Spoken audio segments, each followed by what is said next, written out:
एकदा फक्त शेतकऱ्यांनी डोळ्यासमोर तुमचे चिखलात भरलेले पाय लक्षात आणा, तुमच्या अंगावरती फाटलेले कपडे आठवणीत आणा, तुमच्यावर असलेलं कर्ज, तुमच्या मालाला भाव नसणारा फक्त मतदान केंद्रावर जाताना एकदा डोळ्यापुढे आणा. भावनिक होऊ नका.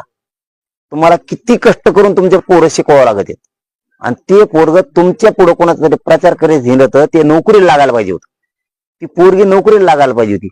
ती कशामुळे लागली नाही त्याच्यासाठी आरक्षण गरजेचं आहे. फक्त डोळ्यापुढे 10 सेकंदासाठी लेकरं आणा आणि जाताना फक्त लेकराला फोन करून विचारा आणि घरी असतील तर विचारा मी काय करू, माय नेत्याच्या बाजूने मतदान करू का पक्षाच्या बाजूने मतदान करू का तो आरक्षणाच्या बाजूने करू. जे तुमची पोरगी आणि तुमचं पोरग सांगत ते करा, एवढीच माझी इच्छा आहे. पक्षात कोणत्याही राहा, तुम्ही जातीला मारू नका.